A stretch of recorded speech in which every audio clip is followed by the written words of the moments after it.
কোরআনের আলো, আল হাদিসের আলো।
লিল্লাহে তাকবীর।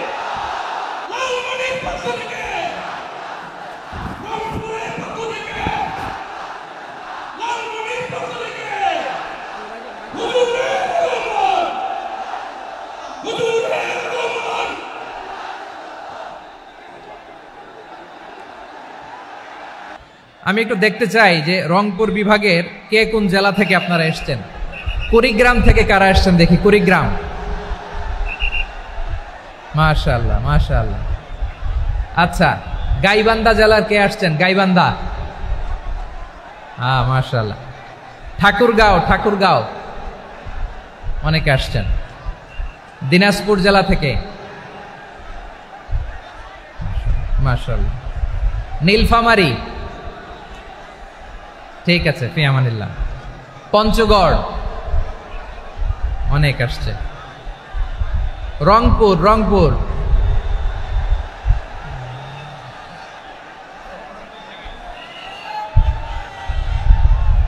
মাশাআল্লাহ। মাশাআল্লাহ, মাশাআল্লাহ, ঠিক আছে। লালমনিরহাটের কারা দেখি, লালমনিরহাট।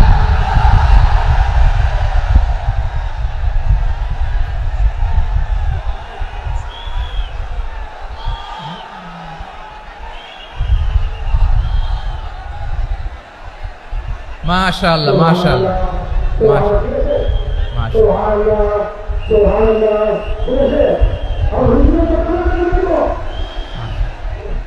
ঠিক আছে, ঠিক আছে।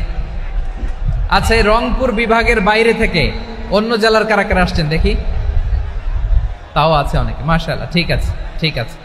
আজকের প্রোগ্রামে উপস্থিত আছেন প্রধান অতিথি হিসেবে অধ্যক্ষ আসাদুল হাবিব দুলু ভাই, সাংগঠনিক সম্পাদক বিএনপি, জাতীয় নির্বাহী কমিটির সভাপতি, জেলা বিএনপি লালমনিরহাট।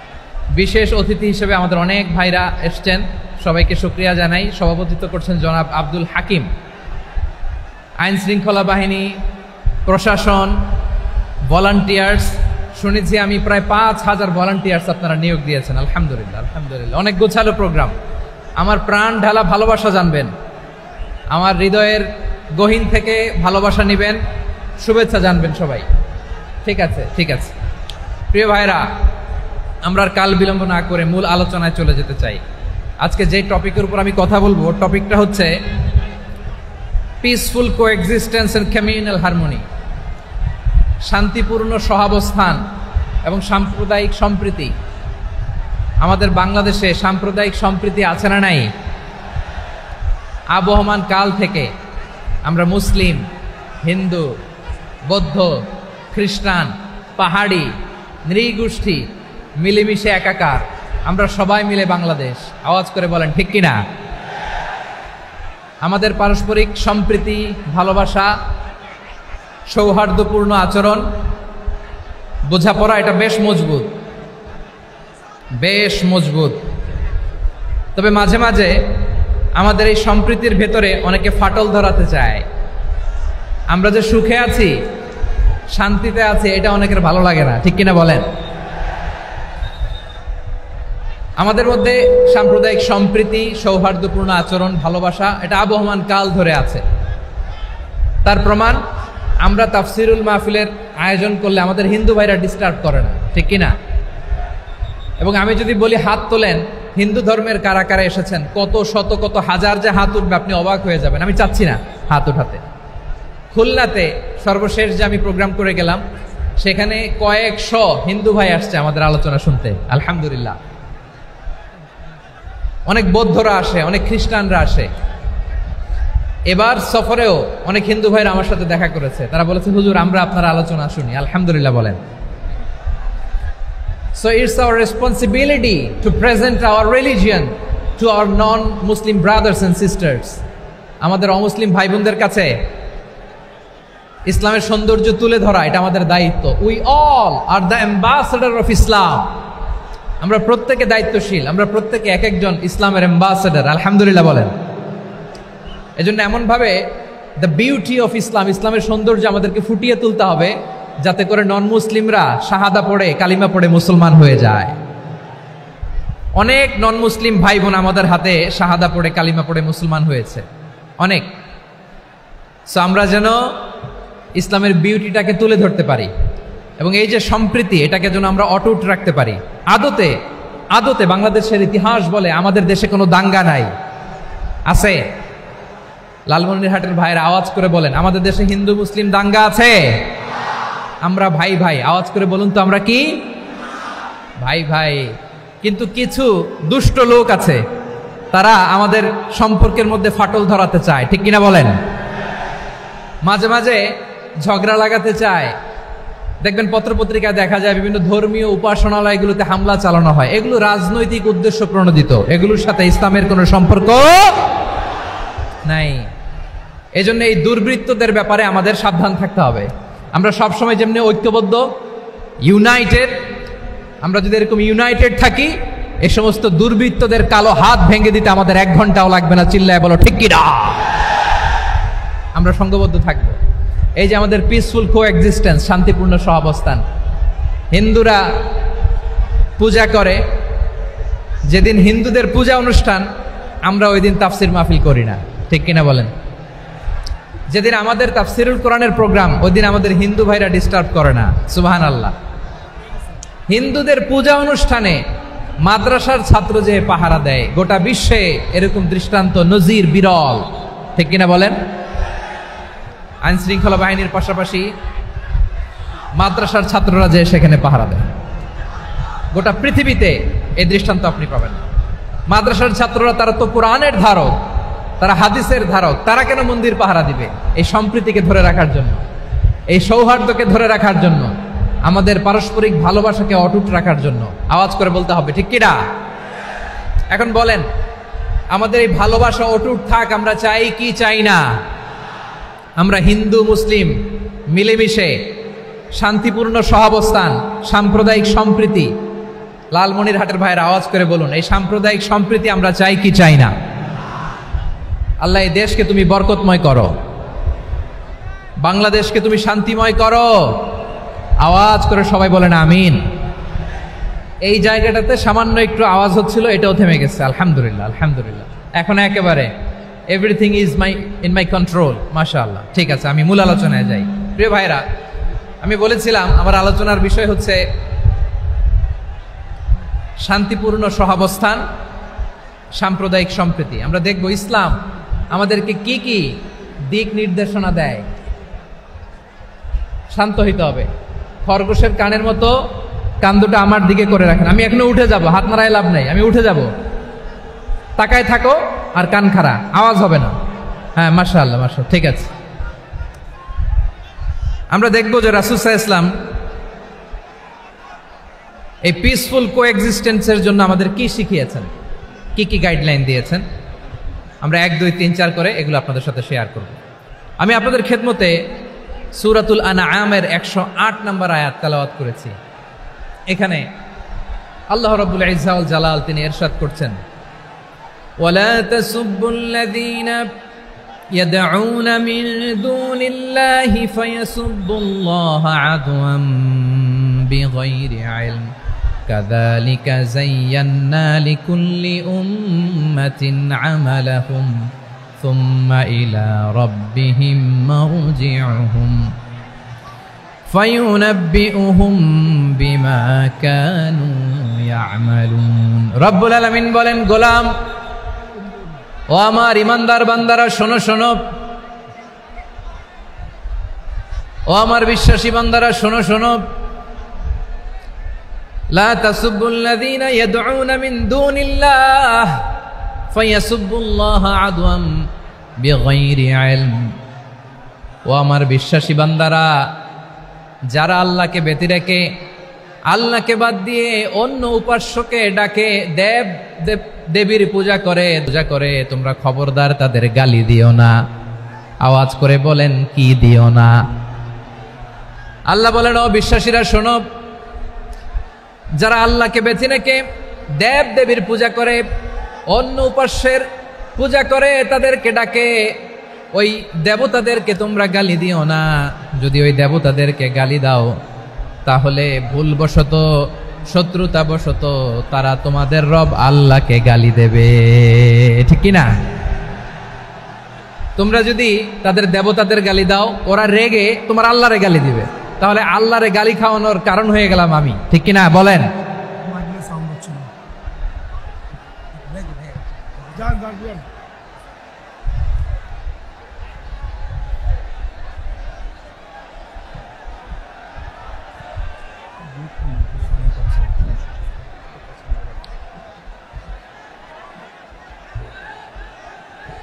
সম্মানিত ভাইয়েরা, এত বিশাল প্রোগ্রাম, মাইকের একটা সেটআপ থাকে, তারগুলো অনেক সময় নড়ে যায়, ধাক্কা ধাক্কিতে ডিসপ্লেস হয়, একটু ঝামেলা হবে।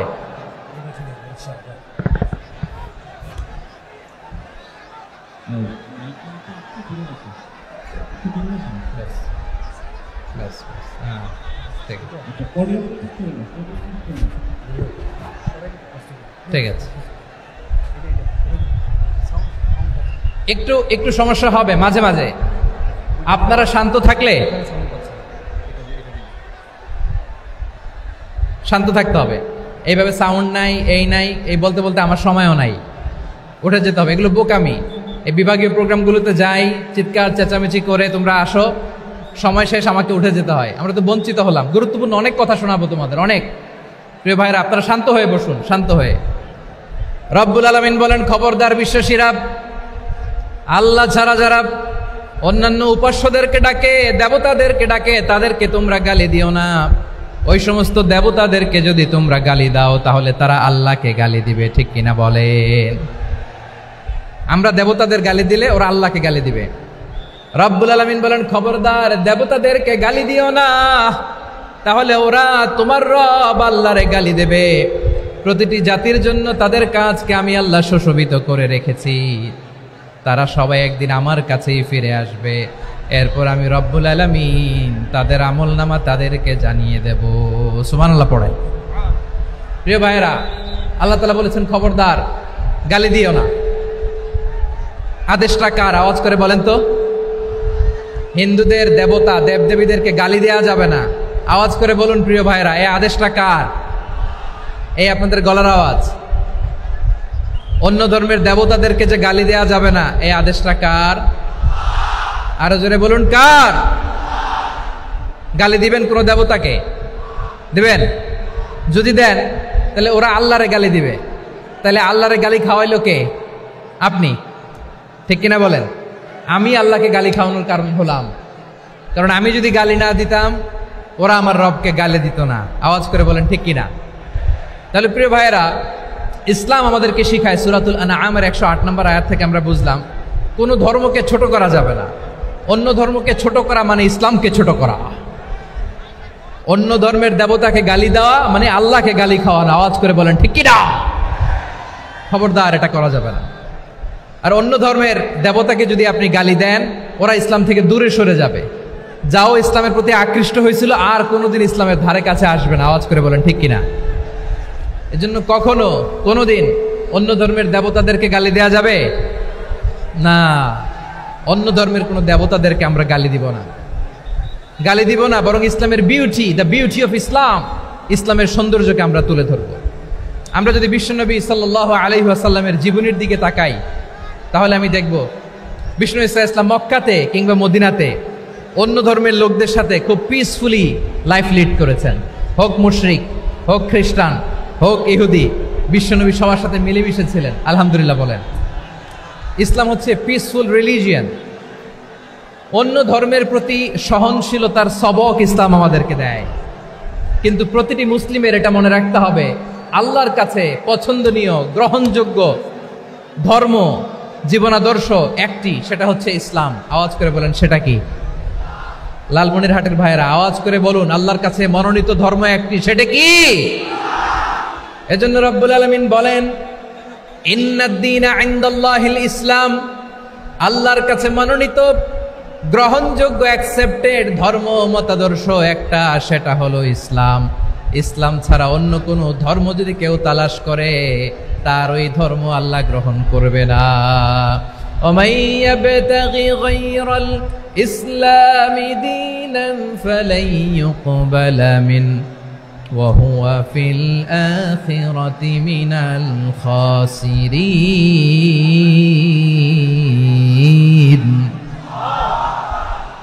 Whoever seek anything except Islam, that won't be accepted from him, and he will be loser in the day of judgment. কিয়ামতের দিন ইসলাম ছাড়া কেউ যদি অন্য কোনো ধর্ম তালাশ করেছে দুনিয়াতে, তার এই মতাদর্শ গ্রহণ করা হবে না। and he will be loser, সে হবে লুজার, ক্ষতিগ্রস্ত, হাই হাই কোম্পানির ম্যানেজার। ওর আমও শেষ, সালাও শেষ। আওয়াজ করে বলেন ঠিক কি না? এজন্য ইসলাম পেয়ে আমরা খুশি না বেজার? প্রত্যেক নামাজ শেষে আমরা আল্লাহরে বলি, আল্লাহ রাদিতু বিল্লাহি রাব্বা ওয়া বিল ইসলামি দীনা ওয়া বি মুহাম্মাদিন নাবিয়ান ওয়া রাসূলা। ও আল্লাহ, তোমারে রব হিসেবে পেয়ে আমরা খুশি। ও আল্লাহ, ইসলামকে ধর্ম হিসেবে পেয়ে আমরা খুশি। বিশ্বনবীকে আমাদের রাসূল পেয়ে আমরা খুশি। ঠিক কিনা বলে? ইসলাম ছাড়া অন্য কোনো ধর্ম আমরা গ্রহণ করব না। ঠিক কিনা বলেন? আল্লাহর কাছে অ্যাকসেপ্টেড রিলিজিয়ান একটা, সেটা ইসলাম। তো বিশ্বনবী সাল্লাল্লাহু আলাইহি ওয়াসাল্লাম মক্কাতে কিংবা মদিনাতে খুব পিসফুলি এক্সিস্ট করেছেন। যে কোনো ধর্মের সাথে মিলেমিশে চলেছেন। তার প্রমাণ আমরা যদি রাসূল সাল্লাল্লাহু আলাইহি ওয়াসাল্লামের বায়োগ্রাফির দিকে তাকাই তাহলে দেখব তিনি মুশরিকদের সাথে পিস ট্রিটি করেছেন, শান্তি চুক্তি, পিস ট্রিটি, পিস এগ্রিমেন্ট। আপনারা হুদাইবিয়ার সন্ধির নাম শুনেছেন? আমার লালমনিরহাটের কলিজার টুকরা ভাইয়েরা, হুদাইবিয়ার সন্ধির নাম আপনারা শোনেন নাই? 6ষ্ঠ হিজরিতে বিষ্ণু ঈসা ইসলাম মুশরিকদের সাথে এই ট্রিটি করেছেন, চুক্তি। কাদের সাথে? মুশরিকদের সাথে। আমরা তো মুসলমান বসতে পারি না, আমরা দুই মুসলিম ভাই একসাথে বসে চা খেতে পারি না, গল্প করতে পারি না। বিষ্ণু ঈসা ইসলাম মুশরিকদের সাথে ট্রিটি করেছেন, হুদাইবিয়ার সন্ধি। এই সন্ধির আগে মক্কা থেকে কেউ মদিনায় যেতে পারে না, মদিনা থেকে কেউ মক্কায় যেতে পারে না, কিন্তু এই সন্ধির পরে ট্রাফিক স্বাভাবিক হয়ে গেল। মক্কার লোকেরা মদিনায় আসতে পারে, মদিনার লোকেরা মক্কায় আসতে পারে। এটাকে বলে সুলহে Hudaibiya, the peace agreement of Hudaibiya, শান্তি চুক্তি। আমরা পৃথিবীতে এখন অনেক শান্তি চুক্তির নাম শুনি, এগুলো সব the piece treaty of Hudaibiya থেকে কপি করা। আল্লাহু আকবার। তাহলে বিশ্বনবী সাল্লাল্লাহু আলাইহি সাল্লাম তিনি যে শান্তিপূর্ণ সহাবস্থানে বিশ্বাসী ছিলেন, মুসলমানেরা যে অন্য ধর্মের প্রতি সহনশীল তার প্রমাণ হচ্ছে এই পিস ট্রিটি। শুধু তাই নয়, মাইকের সাউন্ডটা একটু বাড়াই দিতে হবে, খুব দুর্বল, একটু মজবুত করতে হবে, আর একটু ক্লিন করতে হবে, আর সবগুলা জায়গায় সাউন্ড যাচ্ছে কিনা একটু ক্রস চেক করতে হবে। হ্যাঁ, পাবেন দিচ্ছে mic operator, he is trying his level best, দিচ্ছে। মাইক অপারেটর যিনি আছেন প্রতিটি জায়গায় প্রতিটি সাউন্ড বক্সে যেন আওয়াজ পাওয়া যায়, একটু ক্রস চেক করেন, সাউন্ডটাকে একটু স্ট্রং করে দেন। হ্যাঁ, ঠিক আছে, মাশাআল্লাহ। এদিকে তাকান, এদিকে। মক্কার পার্ট গেল, পিস এগ্রিমেন্ট করলেন, শান্তি চুক্তি। বিষ্ণু ঈসা ইসলাম মদিনায় যে কি করলেন? মদিনায় যে বিষ্ণু ঈসা ইসলাম মদিনা চার্টার করলেন, মদিনা সনদ, সাহিফাতুল মদিনা, এটার বলে মদিনা চার্টার। যে ওয়েস্টে, ইউরোপে, আমেরিকাতে তারা অনেক চার্টার করে, সব চার্টার মদিনা চার্টার থেকে কপি করা। আওয়াজ করে পড়েন সুবহানাল্লাহ। বিষ্ণু ঈসা ইসলাম মদিনায় গেলেন, মদিনাতে মুসলিম, মুশরিক, ইয়াহুদি, এই 3 ধর্মের লোক মিলে সব স্টেক হোল্ডার যারা আছে সবাইকে নিয়ে বিষ্ণু ঈসা ইসলাম মদিনা চার্টার করলেন, মদিনা সনদ। পড়েন সুবহানাল্লাহ। শুধু তাই নয়, মক্কাতে বিশ্বনবী পিস এগ্রিমেন্ট করলেন, শান্তি চুক্তি মুশরিকদের সাথে। মদিনাতে যে বিশ্বনবী মদিনা চার্টার করলেন, মদিনা সনদ করলেন ইহুদিদের সাথে। আবার মদিনাতে বিশ্বনবী ইহুদিদের সাথে পিস ডায়ালগ করলেন, ইন্টারফেথ ডায়ালগ করলেন, আন্তধর্মীয় সংলাপ করলেন, যেই সংলাপের মূল ভিত্তি ছিল তাওহীদ। মূল ভিত্তি ছিল কি? তাওহীদ। বিশ্বনবী ইহুদিদেরকে ডাকলেন, আহ্বান করলেন, কুল ইয়া আহলাল কিতাবি তাআলাউ ইলা কালিমাতিন সাওয়াইন বাইনানা ওয়া বাইনাকুম আল্লা না'বুদা ইল্লাল্লাহ ওয়া লা নুশরিকা বিহি শাইআন ওয়া লা ইয়াত্তাখিযা বা'দুনা বা'দান আরবাবাম মিন দুনিল্লাহ فإن تولوا فقولوا اشهدوا بأننا مسلمون। সুবহানাল্লাহ পড়েন। বিশ্বনবী মদিনার ইহুদিদের ডেকে বললেন, ও ইহুদিরা, শোনো শোনো, আসো এমন একটা আদর্শের প্রশ্নে আমরা একত্রিত হই, যে আদর্শের প্রচার তোমাদের নবীরাও করেছে, আমিও করি, যে আদর্শের কথা তোমাদের পবিত্র ধর্মগ্রন্থগুলোতে আছে, আমার কোরআনেও আছে। সেটা হলো তাওহীদ। আমরা এক আল্লাহ ছাড়া কারো ইবাদত করব না, আল্লাহর সাথে কাউরে শরীক করব না, আল্লাহ ছাড়া কাউরে রব মানব না। পড়েন সুবহানাল্লাহ। তাহলে আমার প্রিয় লালমনিরহাটের ভাইরা, মদিনাতে যে তিনি মদিনা চার্টার করলেন, মদিনা সনদ, পিস ডায়ালগ করলেন, শান্তির সংলাপ, ইন্টারফেথ ডায়ালগ করলেন, আন্তধর্মীয় সংলাপ, যার ভিত্তি ছিল তাওহীদ। সুবহানাল্লাহ পড়েন। তাহলে অন্য ধর্মের প্রতি সব সময় ইসলাম সহনশীল, টলারেন্স। যদি আপনি দেখতে চান ইসলামের নবী বিশ্ব নবীর দিকে তাকান, ঠিক কিনা বলেন? আমরা তো সংখ্যালঘুদের রাইটস প্রোটেক্ট করার জন্য কত আইন বানাই, কত বৈঠক করি, কত সংবাদ সম্মেলন করি। বিষ্ণু সাল্লাল্লাহু আলাইহি ওয়াসাল্লাম সংখ্যালঘুদের রাইটসের ব্যাপারে, অধিকারের ব্যাপারে যে কথা বলেছেন, শুনলে আপনি অবাক হয়ে যাবেন। বিশ্বনবী বলেন, আলা মান যালামা মুআহাদান আও ইনতাকাসাহু আও কাল্লাফাহু ফাওকা তাআতিহি আও কাল্লাফাহু ফাওকা তাকাতিহি আও আখাযা মিনহু শাইআন বিগাইরি তিবি নাফসিন ওয়া আনা হাজিজুহু ইয়াউমাল কিয়ামা। খবরদার, জেনে রাখো, কেউ যদি কোনো সংখ্যালঘুর উপরে অত্যাচার করে, কোনো সংখ্যালঘুর প্রাপ্য থেকে যদি কেউ কাউকে ঠকায়, সংখ্যালঘুর উপর যদি কেউ কষ্ট দেয়, কোনো সংখ্যালঘুর সম্পদ যদি কেউ জোর করে কেড়ে নেয়, আমি কিয়ামতের দিন বিশ্বনবী ওই সংখ্যালঘুর পক্ষে আর ওই মুসলমানদের বিপক্ষে বাদী হয়ে দাঁড়াবো। সুবহানাল্লাহ বলতে পারলেন না? আল্লাহু আকবার। আপনি নামাজি, আপনি মুসল্লি, আপনি হাজী সাহেব, তাহাজ্জুদ পড়তে পড়তে কপালে দাগ ফেলে দিছেন। আপনার প্রতিবেশী হিন্দু, ভাবছেন আমার তো পাওয়ার আছে, ওর জমিটা দখল করি। বিশ্বনবী বলেন, কিয়ামতের দিন ওই হিন্দুর পক্ষে তোর বিরুদ্ধে আমি বাদী হয়ে দাঁড়াবো। পৃথিবীর কোন ধর্মে এরকম স্টেটমেন্ট পাবেন? পাবেন? আপনি ভাবছেন আপনি নামাজ পড়লে হাজী সাহেব কপালে দাগ ফেলায় দিলে আপনি সেলসেলায় জান্নাতে চলে যাবেন না? খবরদার। বিশ্বনবী বলেন, কোন সংখ্যালঘুর উপর যদি কেউ আক্রমণ করে, তার প্রাপ্য তাকে না দিয়ে যদি তাকে ঠকায়, তার উপর জুলুম করে, তার সম্পদ যদি কেড়ে নেয়, আমি নবী, তুমি মুসলিম হইতে পারো, মুসল্লি হইতে পারো, তার পক্ষে, তোমার বিপক্ষে আল্লাহর দরবারে বাদী হয়ে দাঁড়াবো। আচ্ছা লালমনিরহাটের ভাইরা, কথা বুঝতে পারলে আওয়াজ করে উত্তর দেন। বিশ্বনবী যদি কারো বিপক্ষে দাঁড়ায় কিয়ামতের দিন, আই রিপিট, আমি আবারও বলছি, বিশ্বনবী যদি কিয়ামতের দিন কারো বিপক্ষে দাঁড়ায়, ও তো সেলসেলায়া জান্নাতি, তাই না? জান্নাতি না? যে নবীর সুপারিশ ছাড়া জান্নাতের গেটও দেখা যাবে না, ওই নবী যদি বলে তোর বিপক্ষে আমি বাদী হয়ে দাঁড়াবো, ওই জান্নাতে আর ঢোকার কোনো সুযোগ আমাদের থাকবে? এখানেই শেষ না আমার প্রিয় লালমনিরহাটের ভাইয়েরা, এখানেই শেষ নয়। বিশ্বনবী বলেন, মান কাতালা মুআহাদান, বুখারীর বর্ণনা, মান কাতালা মুআহাদান লাম ইয়ারাহ রাইহাতাল জান্নাহ।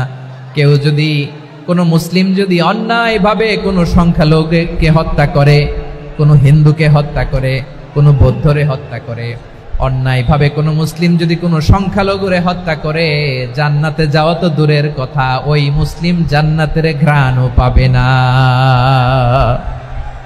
সেই বুখারীর বর্ণনা, মান কাতালা মুআহাদান লাম ইয়ারাহ রাইহাতাল জান্নাহ ওয়া ইন্না রিহাহা লা ইউজাদু মিন মাসিরাতি 40 আমা। যে জান্নাতের ঘ্রাণ 40 বছর দূরের রাস্তা থেকেই পাওয়া যায়। সুবহানাল্লাহ পড়েন। প্রিয় ভাইরা, এখান থেকে জান্নাতে পৌঁছতে লাগবে 40 বছর। এত দূর, কত বছর? সবাই বলেন কত বছর? এখান থেকে জান্নাতে পৌঁছতে লাগবে 40 বছর। এত দূরে থাকতেই জান্নাতের ঘ্রাণ আপনার নাকে এসে ধাক্কা মারবে। বিষ্ণুই বলেন, যে ব্যক্তি কোনো সংখ্যালঘুকে হত্যা করে, জান্নাতের ঘ্রাণ তো পাবেই, জান্নাতে তো ঢুকতে পারবেই না, জান্নাতের ঘ্রাণও তার নাকে লাগবে না। পড়েন না আউযুবিল্লাহ। তাহলে সংখ্যালঘুদের ব্যাপারে ইসলামে অধিকার দেয়া আছে না নাই? লালমনিরহাটের ভাইয়ের আওয়াজ করে বলেন, আমার সংখ্যালঘু হিন্দু ভাইদের রাইটস, অধিকার আমাদের ইসলামে প্রোটেক্টেড আছে না নাই? এখানেই শেষ না। বিষ্ণু ইসলাম আপনার অমুসলিম প্রতিবেশীর সাথে ভালো আচরণ করতে বলেছে। আমাদের হয় না এটা মুসলিম পাড়া, ওটা বৌদ্ধ পাড়া, হয় না? অনেক সময় হয় না এটা আমাদের মুসলিম পাড়া, ওইটা হিন্দু পাড়া, এরকম আছে না নাই? লালমনিরহাটে নাই না? আছে? হিন্দু যদি আপনার প্রতিবেশী হয় কি করবেন? ওর কষ্ট দিবেন নাকি? কেন? ও তো হিন্দু, ও তো আমার আল্লাহরে ডাকে না, ওরা কষ্ট দিলে জায়েজ হবে না? খবরদার। বিষ্ণু ইসলাম বলেন, মান কানা ইউমিনু বিল্লাহ ওয়াল ইয়াউমিল আখির ফালিউকরিম জারাহ। যে আল্লাহ বিশ্বাস করে আর আখিরাতে বিশ্বাস করে, সেজন্য প্রতিবেশীর সাথে ভালো আচরণ করে। সুবহানাল্লাহ। কলিজা জুড়ায় যায় না আমার নবীর কথাগুলো শুনলে? যে আল্লাহ বিশ্বাস করে, যে আখিরাতে বিশ্বাস করে, সেজন্য প্রতিবেশীর সাথে ভালো আচরণ করে। এখানে বলছে মুসলিম প্রতিবেশী, বলছে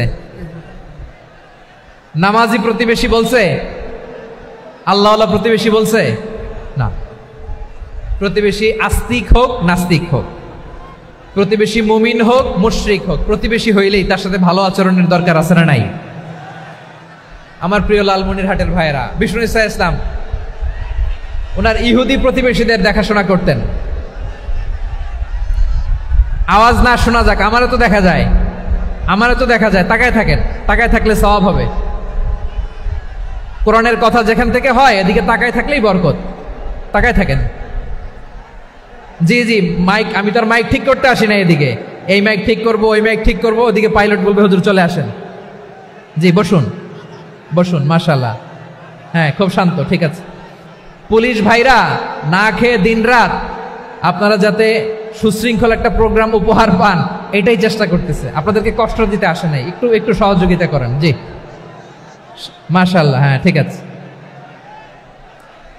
আমার প্রিয় ভাইরা, প্রতিবেশী আস্তিক হোক নাস্তিক হোক, মুসলিম হোক হিন্দু হোক, তার সাথে ভালো আচরণ করতে হবে। বিষ্ণু ইসা ইসলাম ওনার ইহুদি প্রতিবেশীর বাসায় যেতেন। কোন প্রতিবেশী? ইহুদি। আওয়াজ করে বলেন, কোন প্রতিবেশী? ইহুদি। এক ইহুদি কিশোর বিষ্ণু ইসা ইসলামের খেদমত করতে, ইহুদি ছেলে আমার নবীর খেদমত করতো, তারা ছিল নবীর প্রতিবেশী। তো অনেক দিন হয় ইহুদি ছেলেটা আসে না।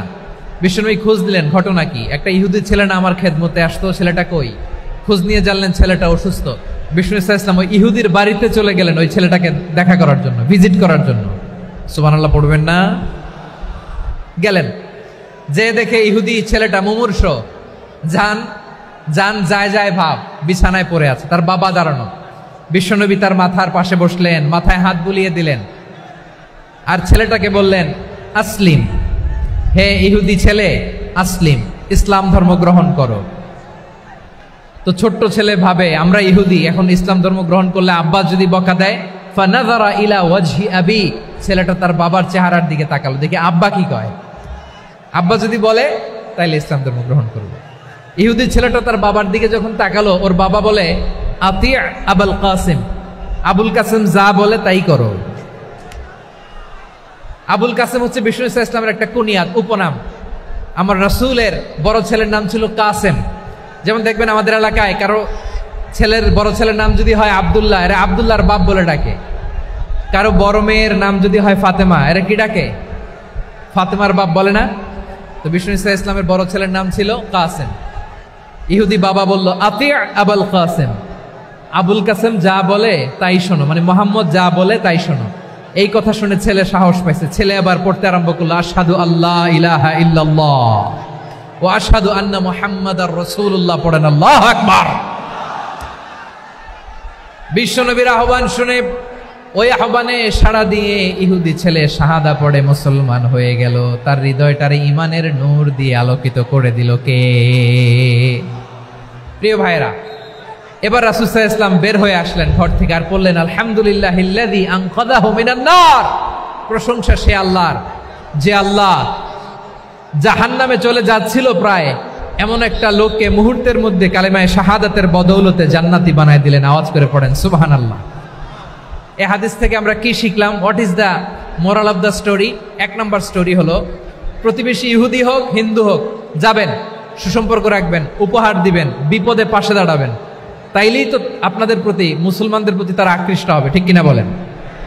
আপনি যদি হিন্দুদের সাথে বৌদ্ধদের সাথে নাই মিশেন, নাস্তিকের কাছে নাই যান, তো ইসলামের সৌন্দর্যটা ওরা বুঝবে কেমনে?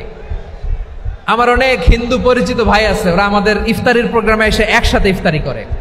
অনেক মদখোর আমার সাথে বসে একসাথে ডিনার করে, হাফ প্যান্ট পরা, গলায় স্বর্ণের চেইন, হাতে স্বর্ণের ব্রেসলেট, আইসা আমার সাথে ডিনার করছে, আছে এরকম। গাঁজাখোর, আমি বলি আসো, welcome welcome to my dinner, আসো বসো। বসলেই তো আমি ওর ডিএনএ, চিন্তার ডিএনএ চেঞ্জ করে দেওয়ার সুযোগ পাবো, চিল্লায় বলো ঠিক কিনা? আসতে হবে আমার কাছে।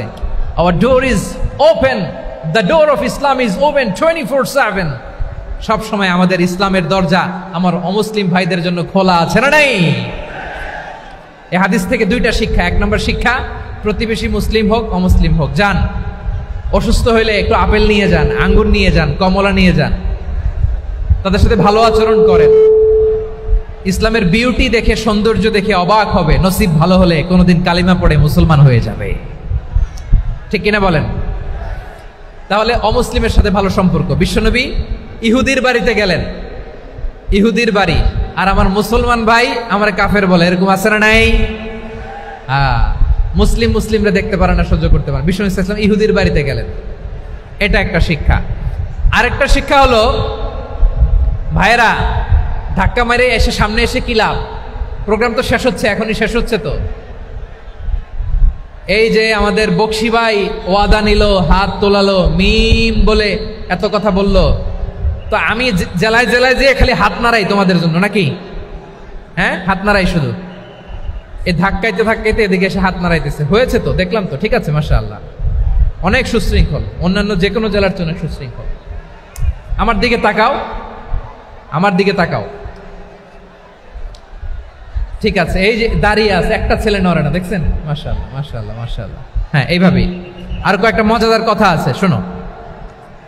এই হাদিস থেকে আমাদের শিক্ষা হলো, আমার প্রতিবেশী যেই ধর্মের হোক আমি সম্পর্ক রাখবো। অসুস্থ হলে যাব, কি বলেন ভাইরা? যাবেন না? যাবেন না আপনারা? আচ্ছা, 2 নম্বর শিক্ষা হলো, বিষ্ণু ইসলামের খাদেম ছিল ইহুদি, এতদিন খেদমত করলো, একদিনও বিশ্বনবী ওরা কালিমার দাওয়াত দেয় নাই।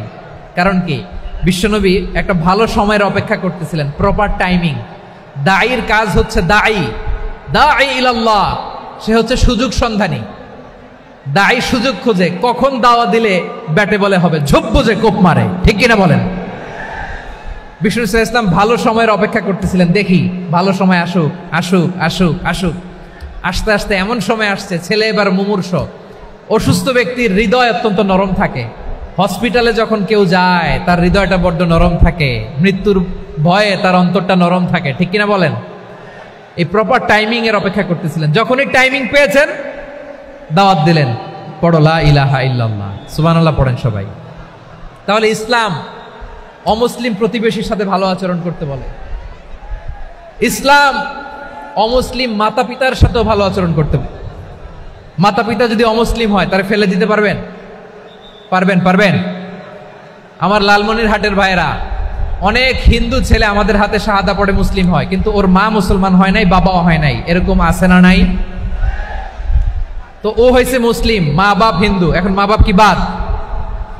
হ্যাঁ, মা বাপ বাদ দেয়া যাবে? যেই মা আপনারে 9 মাস 8 মাস পেটে ধারণ করলো, আপনার মায়ের নার ছেঁড়া ধন, আপনি ওই মারে বাদ দিতে পারবেন? যে মায়ের বুকের তাজা দুধ খেয়ে আপনি আজকে বাড়ন্ত তাজা তরতাজা, ওই মারে বাদ দেয়া যাবে? মায়ের এক ধারে দুধের দাম, কাটিয়া গায়ের চাম, পাপোশ বানাইলে ঋণের শোধ হবে না, এমন দরদি ভাবে কেউ হবে না আমার মাগো। মায়ের এক ধারে দুধের দাম, কাটিয়া গায়ের চাম, পাপোশ বানাইলে ঋণের শোধ হবে না, এমন দরদি ভাবে কেউ হবে না আমার মাগো। ঠিক কিনা? মাকে তো বাদ দেয়া যায় না।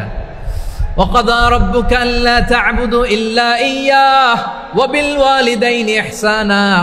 আল্লাহ বলে, অবধারিত 2টা ভার্ডিক্ট তোমাদের জন্য, এক আল্লাহর ইবাদত করবা আর মা বাবার প্রতি ইহসান করবা। আদেশটা কার? মা বাবার প্রতি ইহসান করতে হবে। আমার মা হিন্দু হোক, ভালো আচরণ করতে হবে, বৌদ্ধ হোক, ভালো আচরণ করতে হবে। আমার যে সমস্ত হিন্দু ভাইয়েরা মুসলিম হয়েছে, তোমাদের মা বাবা এখনো মুসলমান হয় নাই, তাদের সাথে ভালো আচরণ করতে হবে। আপনাদের খেদমত নিজে করতে হবে, অথবা খেদমতের ব্যবস্থা করাই দিতে হবে। মান্থলি যে খরচ লাগে এটা দিতে হবে। আরে তুমি এখন মুসলিম, তোমার মা বাবা হিন্দু, এখনই তো সুযোগ ইসলামের সৌন্দর্য দেখানো। এখন মা বাবা যদি দেখে, আরে এটা হিন্দু থাকতে তো বদমাইশ ছিল, বেয়াদব ছিল, কি এমন ধর্ম সে গ্রহণ করলো যেটা গ্রহণের সাথে সাথে সে পাল্টে গেল? কি এমন ধর্ম সে গ্রহণ করেছে যেটা তার জীবনকে আলোকিত করে দিয়েছে? নসিব ভালো হইলে তারাও কালিমা পড়ে মুসলমান হয়ে যাবে। বিষ্ণু ইসলামের স্ত্রীর নাম ছিল আয়েশা রাদিয়াল্লাহু তাআলা আনহা, আবু বকর রাদিয়াল্লাহু তাআলা আনহুর মেয়ে। আবু বকর রাদিয়াল্লাহু তাআলা আনহুর আরেক মেয়ের নাম হচ্ছে আসমা। কি নাম? দুজনই আবু বকর রাদিয়াল্লাহু তাআলা আনহুর মেয়ে, আসমা আর আয়েশা। নাম দুটা কেমন লাগে? আসমা নামটা কেমন লাগে? আয়েশা নামটা কেমন লাগে? সবার ভালো লাগে নাই? নাম দুটো আপনাদের ভালো লাগে? লালমনিরহাটে অনাগত যদি কন্যা সন্তান হয়, যদি মনে চায় আসমা রেখে দিতে পারবেন, যদি মনে চায় আয়েশা রেখে দিয়েন। দেশে বিদেশে এয়ারপোর্টে রাস্তাঘাটে শুধু বলে হুজুর একটা নাম দেন, আমার ছেলের একটা নাম দেন, মেয়ের একটা নাম দেন। তো আমার মনে আছে যশোরের 8 দিনের মাহফিলে আমি একটা দুইটা নাম দিয়েছিলাম। আজকে লালমনিরহাটের এই প্রোগ্রামে কন্যা সন্তান যদি হয় দুটা নাম দিলাম, আসমা কিংবা আয়েশা। ইনশাআল্লাহ পড়েন। দুজন বোন, এক মায়ের না, বাবা এক মা দুইজন। আয়েশা রাদিয়াল্লাহু তাআলা আনহার মায়ের নাম উম্মে রুমান, আর আসমা রাদিয়াল্লাহু তাআলা আনহার মায়ের নাম কুতাইলা বিনতে আব্দুল উজ্জা। আবু বকর রাদিয়াল্লাহু তাআলা আনহু 4টা বিয়ে করেছিলেন। তো একই ঘটনা ঘটেছে এই ফ্যামিলিতে। আসমা ইসলাম ধর্ম গ্রহণ করে মুসলিমা, কিন্তু তার মা কুতাইলা মুশরিকা। আই রিপিট, বোঝার জন্য আমি আবারও বলি, আসমা রাদিয়াল্লাহু তাআলা আনহা মুসলিমা, আর আসমার মা কুতাইলা, আওয়াজ করে বুঝে থাকলে বলেন, আসমার মা মুশরিকা। তার মানে মেয়ে মুসলিম, মা অমুসলিম। ভেজাল আছে না নাই? কিন্তু কুতাইলা আর ধৈর্য ধারণ করতে পারে না। নার ছেড়া ধন, কলিজার টুকরা ধন, কলিজার টুকরা সন্তান। আসমারে দেখতে বড্ড মন চায়। সাইয়েদনা আসমা রাদিয়াল্লাহু তাআলা আনহা মক্কা থেকে হিজরত করে মদিনায় চলে গেলেন হুদাইবিয়ার পর। যখন মক্কা মদিনার ট্রাফিক স্বাভাবিক হলো, মক্কার লোক মদিনায় যায়, মদিনার লোক মক্কায় আসে। কুতাইলা কলিজার টুকরা সন্তান আসমারে দেখার জন্য কিছু উপহার নিয়ে বিশাল মরুপথ পাড়ি দিয়ে মক্কা থেকে মদিনায় যায়। সুবহানাল্লাহ বলেন। এখন মা আসছে মেয়ের সাথে দেখা করতে, মেয়ে তো আর দেখা দেয় না। মেয়ে ভাবছে আমার মা তো মুশরিকা, অপবিত্রা, তার সাথে কি দেখা দেয়া যাবে? বিশ্বনবীর দরবারে চলে গেলেন। সুবহানাল্লাহ বলেন। কি সৌভাগ্যবান ছিল তারা, মাসলা জানার দরকার হলেই নবীর দরবারে চলে যেত। ঘরে বউয়ের সাথে ঝগড়া হলে নবীর দরবারে চলে যেত। অনেক সাহাবী বলে আমার পেটে ক্ষুধা লাগলো আমি নবীর কাছে চলে যেতাম, কারণ নবীর চেহারার দিকে তাকালেই আমার পেটের ক্ষুধা মিটে যেত। সাইয়েদনা আসমা রাদিয়াল্লাহু তাআলা আনহা বিশ্বনবীর কাছে চলে গেলেন, যে বললেন ইয়া রাসূলুল্লাহ ইয়া হাবিবাল্লাহ ইন্না উম্মি কাদিমাতুন ইলাইয়া ওয়া হিয়া রাগিবা। আমার মা মক্কা থেকে অনেক দূর মরুর পথ পাড়ি দিয়ে উপহার সামগ্রী নিয়ে মদিনায় আমার সাথে দেখা করতে এসেছে গো নবী। আমার জানতে বড্ড ইচ্ছে হয় আমি আমার মুশরিকা মাখা করতে পারবো কিনা। আফা আসিলুহা, আগে যেমনি আমি আমার মায়ের সাথে ভালো আচরণ করতাম, যেমনি আমি আমার মায়ের সাথে সদাচরণ করতাম গো নবী, এখন আমি মুসলিমা, মা মুশরিকা, এখনো কি আগের মতো সদাচরণ করতে পারবো নাকি? বিশ্বনবী বললেন নাম সিলিহা, হ্যাঁ রে আসমা, অবশ্যই অবশ্যই, আগে ঠিক যেমন তুমি তোমার মায়ের সাথে ভালো আচরণ করতে, এখনো তেমনি আগের মতো ভালো আচরণ করবা। আওয়াজ করে পড়েন সুবহানাল্লাহ। কি ইসলাম আমরা পেয়েছি! কত ব্রড মাইন্ডেড আমাদের ইসলাম, কত ওপেন মাইন্ডেড ইসলাম, কত ওপেন আপ করতে পারে, চিন্তা করতে পারেন। বিষ্ণু বললেন হ্যাঁ অবশ্যই, নাম সুলিহা, আগে যেমনি ভালো আচরণ করছো আসমা, এখন ওই রকমই করো, পারলে আরো বাড়াই করো। সুবহানাল্লাহ বলেন। তাহলে আমার যে হিন্দু ভাইয়েরা, হিন্দু বোনেরা, ইমানের বদৌলতে দৌলতে আপনি ধন্য হয়েছেন, আপনার আম্মা আব্বা এখনো মুসলমান হয় নাই, তাদের জন্য দোয়া করেন, তাদের জন্য দোয়া করেন, আল্লাহ যেন তাদেরকেও ইমানের দৌলত দান করে। আমরা সবাই পড়ি আমিন, আরো জোরে পড়েন আমিন। এখন বলেন, ইসলাম কি ন্যারো মাইন্ডেড রিলিজিয়ান না ব্রড মাইন্ডেড? লালমনিরহাটের যুবক ভাইরা আওয়াজ করো, ইসলাম কি ন্যারো মাইন্ডেড না ব্রড মাইন্ডেড? কতটা ব্রড মাইন্ডেড দেখেন। বিশ্বনবী সাল্লাল্লাহু আলাইহি সাল্লাম অমুসলিমরা যদি নবীকে উপহার দিত, ওই উপহারও বিশ্বনবী গ্রহণ করতেন। সুবহানাল্লাহ পড়েন। আপনার অমুসলিম বন্ধু যদি উপহার দেয় সেটাও আপনি নিতে পারবেন, যেটা নেওয়া জায়েজ। কিন্তু আপনার বন্ধু যদি আপনার মদের বোতল দেয়, নিতে পারবেন? হ্যাঁ, মদের বোতল দিলে পারবেন না। আপনার বন্ধু যদি আপনার পর্ক দেয়, পর্ক, শুকরের গোশত মিশ্রিত কোনো খাবার, ওটা নিতে পারবেন না। হালাল যে কোনো জিনিস নিতে পারবেন। বিশ্বনবী সাল্লাল্লাহু আলাইহি ওয়াসাল্লাম অমুসলিমদের দেয়া হাদিয়া গ্রহণ করতেন। কেমন নবী ছিলেন? আমার নবীরে চিনে নেন, আমার নবীর অ্যাটিটিউড জেনে নেন। বিশ্বনবী সাল্লাল্লাহু আলাইহি ওয়াসাল্লাম যখন কোনো জনপদে যেতেন, 3টা অপশন নিয়ে যেতেন। প্রিয় ভাইয়ের, আওয়াজ করে বলতে হবে, কোন জনপদে গেলে আমার নবীর অপশন থাকতো কয়টা? আমার মতো 3 আঙ্গুল উঁচু করে দেখান আর বলুন, আমার নবী কোন জনপদে গেলে কয়টা অপশন নিয়ে যেতেন? 1 নাম্বার অপশন, আসলিম তাসলাম। নতুন এলাকায় গেলে বলতেন আসলিম তাসলাম, ইসলাম ধর্ম গ্রহণ করো, শান্তিতে থাকবা, আমার ভাই হয়ে যাবো, আমরা ভাই ভাই। ইসলাম মানো, আমরা ভাই ভাই। অপশন নাম্বার কত? 1। যদি বলে না ইসলাম মানবো না, ওকে, অপশন নাম্বার 2, মুসলিম হওয়ার দরকার নাই, লা ইকরাহা ফিদ্দিন, ইসলামে কোনো বাড়াবাড়ি নাই। খ্রিস্টান আছো থাকো, বৌদ্ধ আছো থাকো, ইহুদি থাকতে চাও থাকো, কিন্তু আমরা যেহেতু রিজিওনাল সুপার পাওয়ার, আমাদের আন্ডারে থাকো, ট্যাক্স দিয়া থাকো, এটার বলে জিজিয়া। আলেম যারা আছেন বুঝবেন, এটার আরবিতে কি বলে? জিজিয়া। You pay us the tax, we will give you the security. তোমরা ট্যাক্স দিবা, আমরা সিকিউরিটি দিব, আমাদের আওতায় থাকবা, কেউ তোমাদেরকে আক্রমণ করতে পারবে না, আমরা নিরাপত্তা দিব। সুবহানাল্লাহ বলেন। এটা অপশন নাম্বার কত? আচ্ছা, বুঝে থাকলে বলেন, 1 নাম্বার অপশন কি ছিল? ইসলাম। ইসলাম মানো, শান্তিতে থাকবা, ভাই ভাই, আমরা ভাই ভাই। অপশন নাম্বার 2, ট্যাক্স দাও, আমরা নিরাপত্তা দিব, মুসলিম হওয়া লাগবে না। এখন 1 নাম্বারও মানে না, 2 নাম্বারও মানে না, মুসলিম হবো না, ভালো, খ্রিস্টান থাকো, ট্যাক্স দাও, আমরা সিকিউরিটি দিব না, এইটাও মানি না। বিষ্ণু বলেন, তাহলে তলোয়ার আমাদের আর তোমাদের মাঝে ফয়সালা করবে। মুসলিমও হবো না, ট্যাক্স দিবা, নিরাপত্তা দিব, আমরা সুপার পাওয়ার, আমাদের আন্ডারে থাকবে, এইটাও না। তাহলে তোমাদেরকে তো আমরা বিশ্বাস করতে পারি না, কখন না কখন বিশ্বাসঘাতকতা করো, কার সাথে মিলে হাত মিলাও, তলোয়ার আমাদের মাঝে ফয়সালা করবে। তখন তিনি জেহাদের সশস্ত্র সংগ্রামের ঘোষণা দিতেন। সুবহানাল্লাহ পড়েন। দেখেন, পশ্চিমারা জেহাদকে এইভাবে চিত্রায়িত করে না। ওরা জেহাদ বলতে বোঝায় তলোয়ার, হাত কাটো, গলা কাটো, না। জেহাদ সশস্ত্র সংগ্রাম 3 নম্বরে। অধিকাংশ ক্ষেত্রেই বিশ্বনবীর সুন্দর আচরণ দেখে, আরে আমার নবীর যে নুরানি চেহারা, অনেকে তো কেবল সিরেফ চেহারাটা দেখেই কালিমা পড়ে মুসলমান হয়ে গিয়েছে। যারা মুসলিম হয় নাই, তারা তাদের ইসলামেই বলবৎ ছিল, ট্যাক্স দিয়ে ইসলামের আন্ডারে ছিল। যারা এটাও মানে নাই, ওইটাও মানে নাই, তাদের বিরুদ্ধে জেহাদ। বিষ্ণু ইসলাম 7ম হিজরিতে যখন খায়বার বিজয়ের পরে ইসলাম রিজিওনাল সুপার পাওয়ার হিসেবে আত্মপ্রকাশ করলো, বিশ্বনবী চিঠি লিখলেন অন্যান্য সুপার পাওয়ারের কাছে, রাষ্ট্রীয় চিঠি লেখে এক রাষ্ট্রপ্রধান আরেক রাষ্ট্রপ্রধানের কাছে। ঠিক কিনা বলেন? জানেন না আপনারা? এই যে 24-এর ছাত্র নাগরিক অভ্যুত্থানে, এই অভ্যুত্থান যখন শুরু হয়, আমি তখন সাউথ আফ্রিকাতে, একটা স্ট্যাটাস দিয়েছিলাম, কোটা নয়, গোটা দেশ সংস্কার করা লাগবে।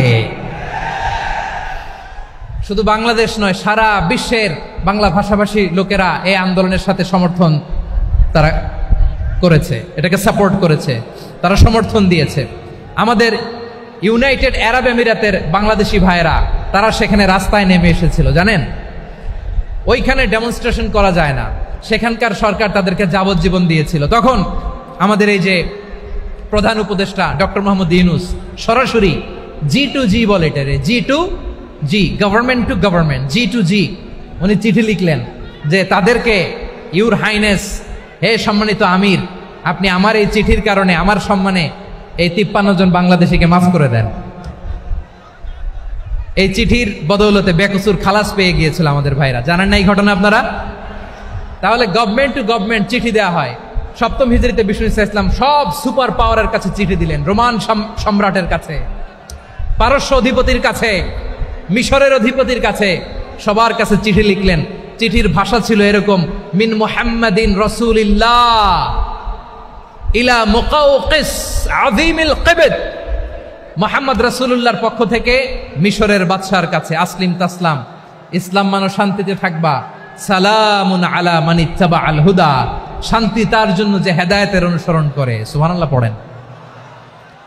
তো এই চিঠি অনেকে ভালোভাবে রিসিভ করেছে, অনেকে এই চিঠি পাওয়ার পরে নবীর কাছে আবার ইন রিটার্ন উপহার পাঠিয়েছে।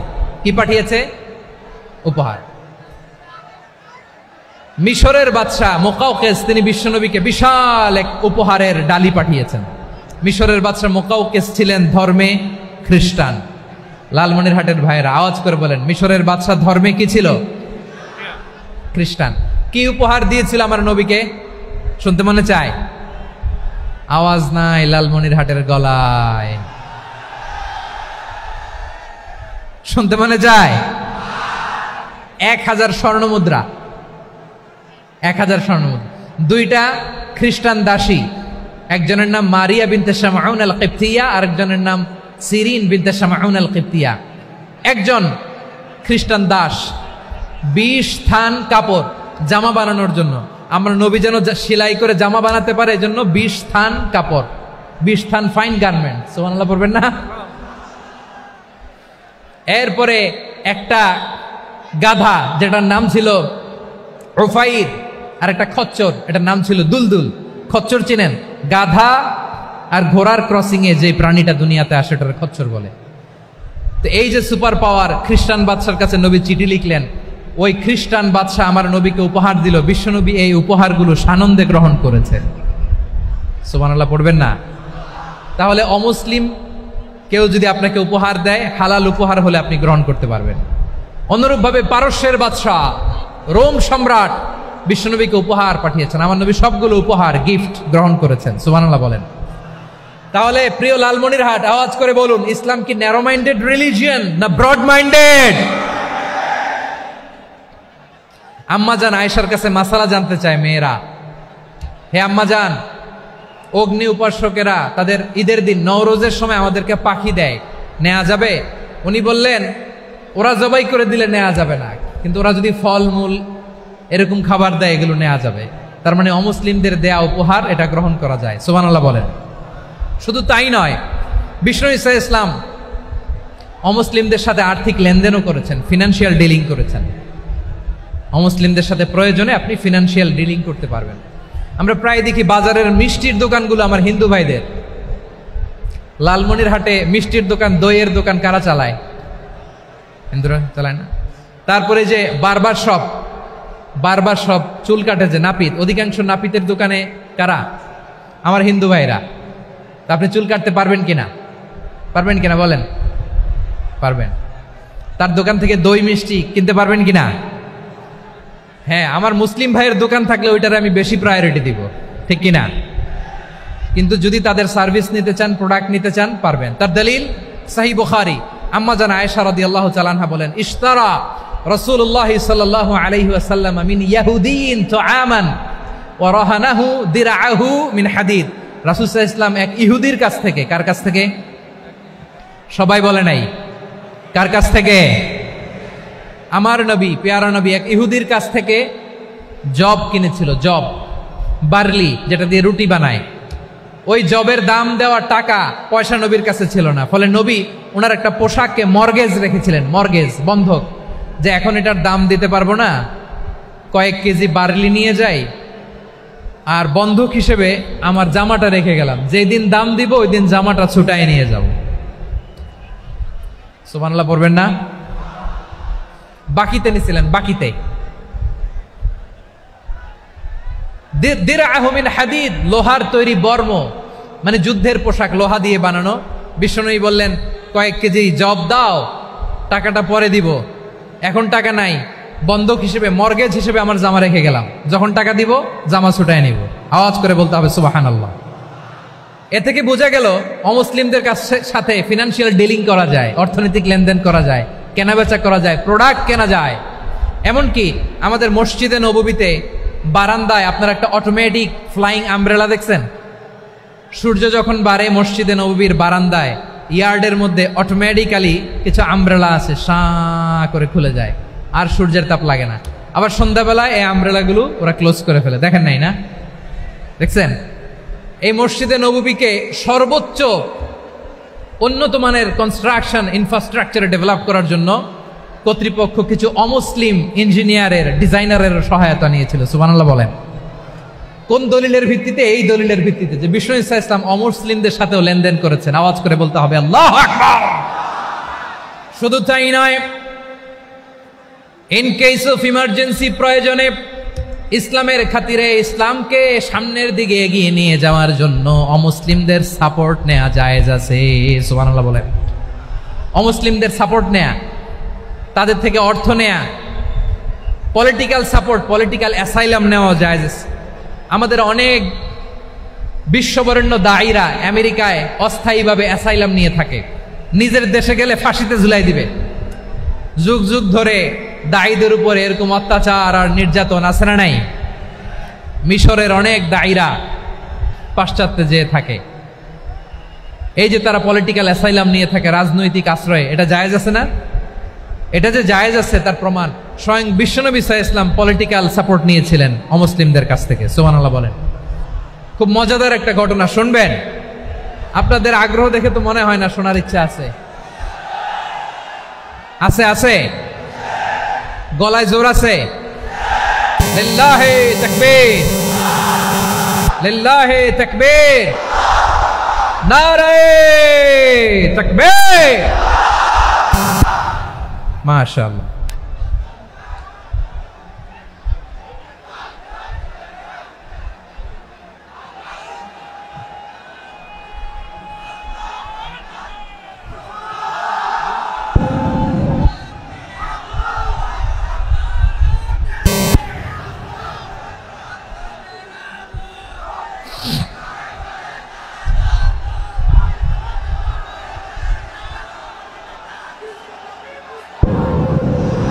মাশাআল্লাহ মাশাআল্লাহ। থামুন থামুন আমার ভাইরা। বিশ্বনবীর বয়স তখন প্রায় 51 বছর। কত বছর? বিশ্বনবীর সবচেয়ে কাছের মানুষ খাদিজা রাদিয়াল্লাহু তাআলা আনহা ইন্তেকাল করেছেন। বিশ্বনবী বড্ড কষ্ট পেলেন, হৃদয়টা ভেঙে খান খান। যিনি ঘরের ভেতরে বিশ্বনবীকে সান্ত্বনা দিতেন, ভালোবাসা দিতেন, বাইরে গেলে কুরাইশরা বকাঝকা করে, অত্যাচার করে, কিন্তু আম্মাজান খাদিজা রাদিয়াল্লাহু তাআলা আনহা ঘরটারে এমন শান্তির নীড় বানায় রেখেছেন, এই ঘরের ভিতরে ঢুকলে বিশ্বনবীর কলিজাটা ঠান্ডা হয়ে যেত। এজন্য রব্বুল আলামিন বলেন, খাদিজা, ও আমার বান্দি খাদিজা, জান্নাতে এমন স্পেশাল একটা ঘর আমি তোমার জন্য রেডি করে রেখেছি। ওই ঘরের মধ্যে কোনো আওয়াজ নাই, ওই ঘরের মধ্যে কোনো নয়েজ নাই, ওই ঘরে কোনো বিশৃঙ্খলা নাই। কারণ মক্কার জমিনে আমার নবী কুরাইশদের বিশৃঙ্খলা, নয়েজ আর ঝামেলাগুলোকে উপেক্ষা করে যখন তোমার ঘরের ভিতরে ঢুকতো, ঘরটারে তুমি শান্তির নীড়, ঠান্ডা, নীরব, নিস্তব্ধ, নিঝুম আর শান্তির নীড় বানিয়ে রেখেছ। এজন্য জান্নাতে স্পেশাল একটা শান্তির নীড় আমি তোমারে উপহার দেব। ওই প্রিয়তমা স্ত্রী খাদিজা ইন্তেকাল করলেন, বিশ্বনবীর হৃদয় ভেঙে খান খান। আবার ওনার চাচা আবু তালেব ইন্তেকাল করলেন, যিনি পলিটিক্যাল শেল্টার দিতেন নবীকে। কে দিতেন? আবু তালেবের ভয়ে, বিশ্বনবীর এই চাচার ভয়ে কোনো মুশরিক নবীর গায়ে হাত দেওয়ার সাহস পায় নাই। এখন স্ত্রীও নাই, চাচাও নাই, নবীকে আশ্রয় দেওয়ার কেউ নাই। নবীর চারদিকে অন্ধকার। নবী এখন কই যাবেন? আমার পেয়ারা নবী নতুন স্টেশন খুঁজতেছেন, নতুন দাওয়াতি প্ল্যাটফর্ম খুঁজতেছেন। তিনি যায়েদ বিন হারেসা রাদিয়াল্লাহু তাআলা আনহুকে নিয়ে মক্কার পাশের একটা নেইবরিং সিটি তায়েফে চলে গেলেন। কোথায় চলে গেলেন? লালমনিরহাটের ভাইয়ের আওয়াজ করে বলেন, কোথায় গেলেন? তায়েফে চলে গেলেন দিনের দাওয়াত দেওয়ার জন্য। কি দেওয়ার জন্য? নাকি জমি কিনতে গেছিলেন? জমি কিনতে? দুনিয়ার যশ খ্যাতির জন্য? নিজের কোনো লাভের জন্য? তায়েফবাসীদেরকে জাহান্নামের আগুন থেকে বাঁচানোর জন্য। আওয়াজ করে বলতে হবে ঠিক কিনা? বিশ্বনবী বিশাল মরুপথ, পাহাড়ি পথ পাড়ি দিয়ে তায়েফের মরুজমিনে গেলেন কোরআনের দাওয়াত নিয়ে, ইমানের দাওয়াত নিয়ে। কিন্তু তায়েফের লোকেরা বিশ্বনবীর দাওয়াতকে শুধু প্রত্যাখ্যান করেই থামে নাই, তারা বিশ্বনবীর সাথে অত্যন্ত খারাপ আচরণ করেছে। বিশ্বনবীকে শারীরিকভাবে হেনস্থা করেছে, আমার নবীকে শারীরিকভাবে অত্যাচার করেছে, আমার পেয়ারা নবীর গায়ে পাথর মেরেছে। বিশ্বনবীর গা বেয়ে ঝরঝর করে রক্ত ঝরেছে, নবী জামিনের মধ্যে লুটিয়ে পড়েছেন, আবার মেরেছে, আবার নবী হাঁটতে শুরু করলেন, পেছন থেকে আবার মেরেছে, আবার নবী রক্তাক্ত হয়ে জামিনের মধ্যে লুটিয়ে পড়লেন, আবার মেরেছে। বিশ্বনবীর মতো এত সুশ্রী মানব, বিশ্বনবীর মতো এত শুভ্র মানব, বিশ্বনবীর মতো এমন চমৎকার দেহাবয়ব দিয়ে রব্বুল আলামিন কাউকে বানান নাই। এরকম চমৎকার মানুষটাকে তারা তায়েফের ওই জমিনে রক্তাক্ত করেছে। বিশ্বনবী দুনিয়ার কোনো স্বার্থের জন্য সেখানে যান নাই, নিজের কোনো লাভের জন্য, প্রাপ্তির জন্য যান নাই, তায়েফবাসীদের জাহান্নামের আগুন থেকে বাঁচাতে গিয়েছেন। ঠিক কিনা বলেন? খেয়ে না খেয়ে দিন প্রচারের কাজে নিজেকে দিয়েছ বিলিয়ে, তায়েফের কাফিরেরা চিনল না সে আলো, দুষ্ট ছেলেদের পিছু দিল লেলিয়ে, পাথরের আঘাতে ক্ষত বিক্ষত হয়ে সারা শরীর থেকে রক্ত ঝরে। হে রাসূল তোমাকে ভুলি আমি কেমন করে, হে রাসূল তোমাকে ভুলি আমি কেমন করে। পারেন না আপনারা? ধরুন আমার সাথে। হাজার ব্যথা বেদনার পরে ফিরে আসনি তুমি আপন ঘরে, দিনের আলো তুমি ছড়িয়ে দিতে, চলে গেলে মদিনায় মক্কা ছেড়ে। হে রাসূল তোমাকে ভুলি আমি কেমন করে, হে রাসূল তোমাকে ভুলি আমি কেমন করে। ঠিক কিনা বলেন? প্রিয় ভাইরা, তায়েফের ছেলেরা নবীকে রক্তাক্ত করলো। আমার নবী কই যাবে? কই যাবে? মক্কায় জায়গা নাই, তায়েফে জায়গা নাই। তায়েফ থেকে ভারাক্রান্ত মন নিয়ে আমার নবী মক্কায় ফিরে আসলেন। বিশ্ব নবী মক্কায় ঢুকতে পারেন না। মক্কার মরুভূমির দিকে তাকিয়ে, উপত্যকার দিকে তাকিয়ে বিশ্বনবী ধা ধা করে কাঁদেন, ঝরঝর করে। নবীর চেহারা মোবারক থেকে চোখের পানিগুলো বেয়ে বেয়ে পড়ে। আমার জন্মস্থান, আমার শৈশব, কৈশোর, যৌবন কেটেছে এই মক্কায়, আমার এলাকায় আমি ঢুকতে পারি না। বিশ্বনবী মক্কার অনতি দূরে দাঁড়িয়ে জায়েদকে পাঠালেন, জায়েদ যাও দেখো কেউ আমাকে সাপোর্ট করার মতো আছে কিনা, যাও অমুকের কাছে যাও। জায়েদ গেলেন, তারাও প্রত্যাখ্যান করে ফিরিয়ে দেয়। বিশ্বনবী বললেন যাও অমুক লোকের কাছে যাও, তিনিও প্রত্যাখ্যান করে ফিরিয়ে দিলেন। কেউ বিশ্বনবীকে আশ্রয় দিতে রাজি হয় না। নিজ জন্মভূমিতে বিতাড়িত বিশ্বনবী, সর্বশেষ বিশ্বনবী বললেন যাও মুতঈম ইবনে আদির ঘরে যাও।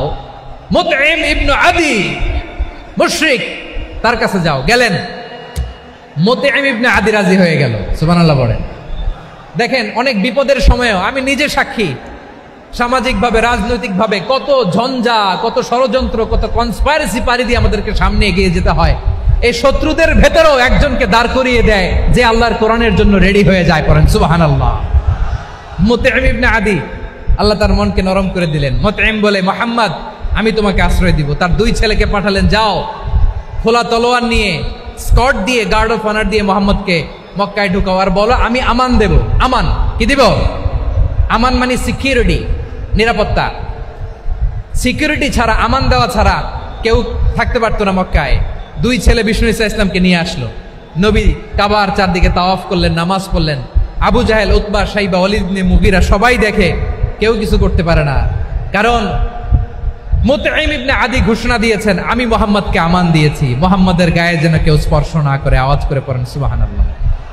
নবীর এই বিপদকালে মুহূর্তে মুতঈমের হৃদয়টারে নরম করে দিল কে?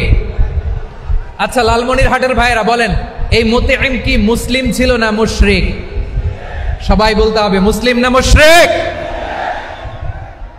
তাহলে মুশরিকের কাছ থেকে নবী পলিটিক্যাল অ্যাসাইলাম, আধুনিক রাষ্ট্রবিজ্ঞানের ভাষায় পলিটিক্যাল অ্যাসাইলাম, যেটাকে বলে রাজনৈতিক আশ্রয়, উনার আমান বা নিরাপত্তার এই ঘোষণায় তিনি মক্কায় ঢুকলেন। যতদিন নিরাপত্তা ছিল ছিলেন।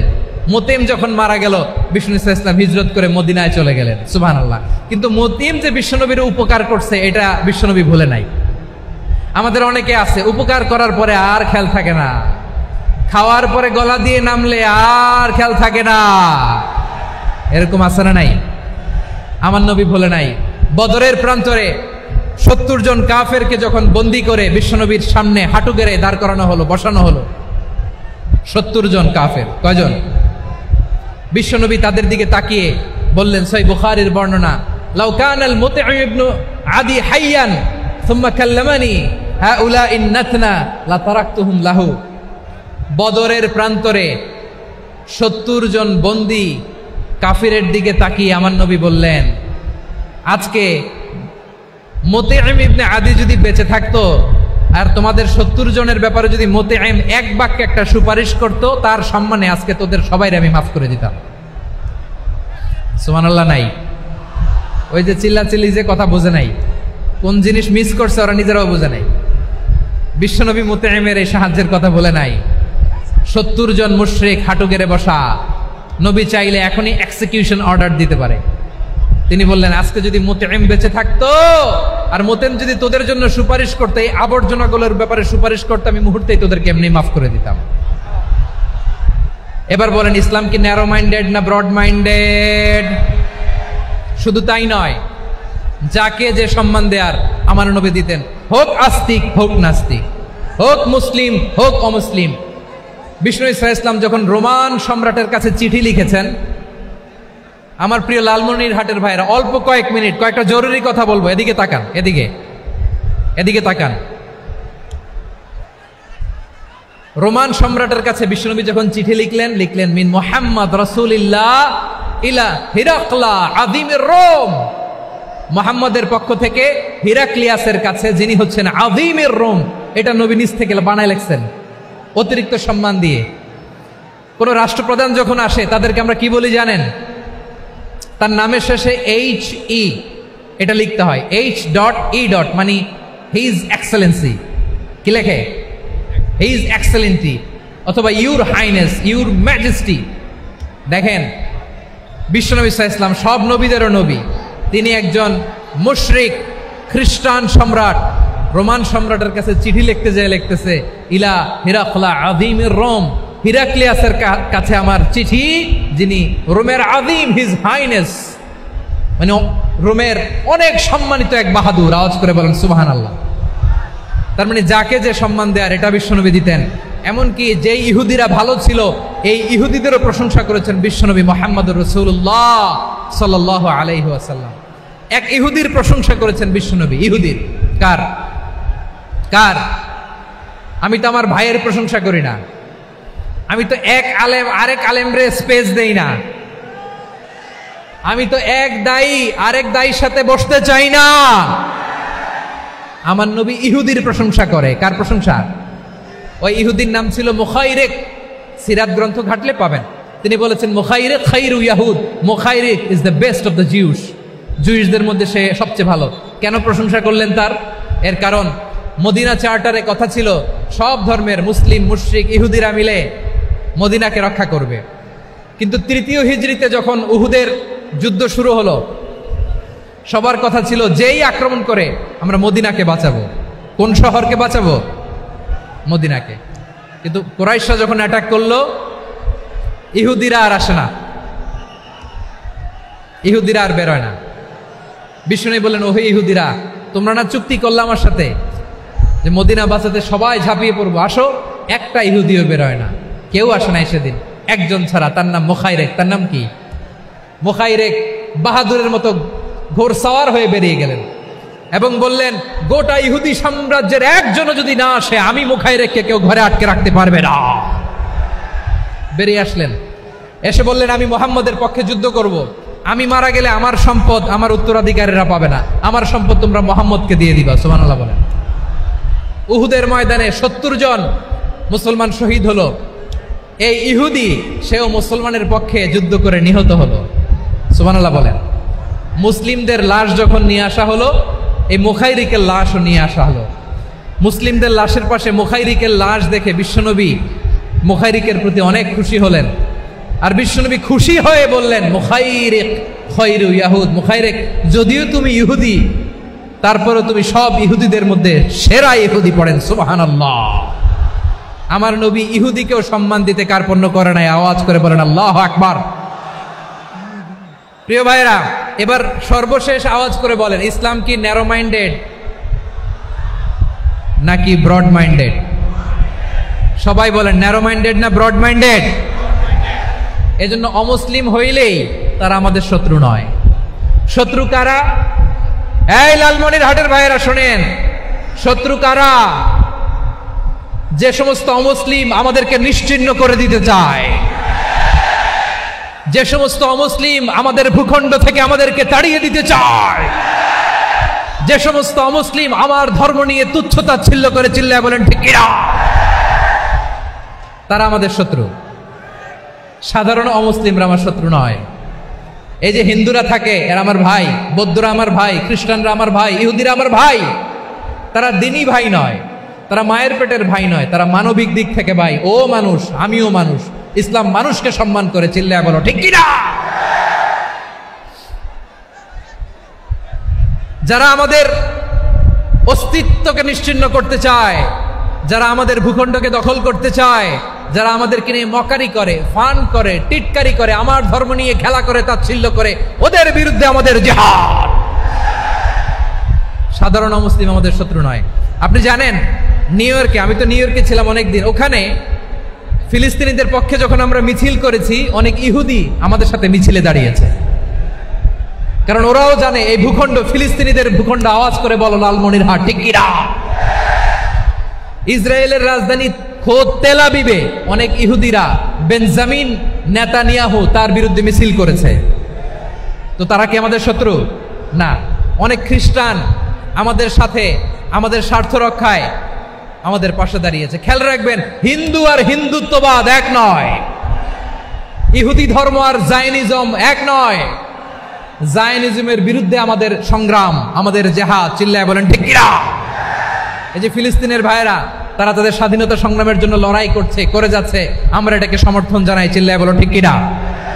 কাশ্মীরের ভাইয়েরা স্বাধীনতার জন্য সংগ্রাম করছে, আমরা সেই সংগ্রামকে সমর্থন জানাই, আওয়াজ করে বলো ঠিক কিনা। যারাই আমাদের ইসলামকে নিশ্চিহ্ন করতে চায় তাদের বিরুদ্ধে আমাদের সংগ্রাম, আওয়াজ করে বলতে হবে ঠিক কিনা। ওই সমস্ত দুর্বৃত্তদের সাথে আমাদের কোনো সম্পর্ক নাই। আমরা যদি ঐক্যবদ্ধ থাকতে পারি, ওই দুর্বৃত্তরা চান্স পাবে না। আমরা ঐক্যবদ্ধ থাকতে রাজি আছি। লালমনিরহাটের ভাইয়েরা, আমরা ঐক্যবদ্ধ থাকলে ওই দুর্বৃত্তদের কালো হাত ভেঙে দিতে আমাদের সময় লাগবে না। তাদের কালো হাত ভেঙে দিতে রাজি আছো মুসলমান? কারা কারা রাজি? দু হাত তুলে দেখাও।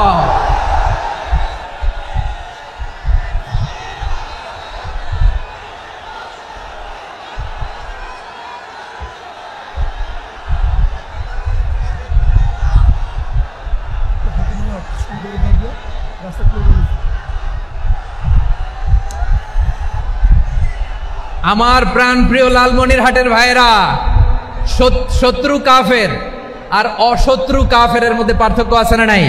আবু তালেবও মুশরিক, আবু জাহেলও মুশরিক, কিন্তু দুই মুশরিকে পার্থক্য আছে না নাই? আবু তালেব নবীর চাচা, মুশরিক, মারা গিয়েছে মুশরিক অবস্থায়, কিন্তু আজীবন আমার নবীকে আগলে রেখেছে, আমার নবীকে সাপোর্ট করেছে, ভালোবেসেছে। আবু জাহেলও মুশরিক, মারা গিয়েছে মুশরিক হিসেবে, আজীবন আমার নবীর বিরুদ্ধাচরণ করেছে। আবু জাহেলের শক্তি, সামর্থ্য, স্ট্র্যাটেজি, প্ল্যান সব আমার নবীর বিরুদ্ধে ছিল। এই আবু জাহেলের কারণে একটা দিন শান্তিতে আমার নবী মক্কায় ঘুমাতে পারে নাই, চিল্লায় বলেন ঠিক কিনা। এজন্য রব্বুল আলামিন বলেন, লা ইয়ানহাকুমুল্লাহু আনিল্লাযীনা লাম ইউকাতিলুকুম ফিদ-দীনি ওয়া লাম ইখরিজুকুম মিন দিয়ারিকুম আন তাবাররুহুম ওয়া তুকসিতু ইলাইহিম ইন্নাল্লাহা ইউহিব্বুল মুকসিতিন।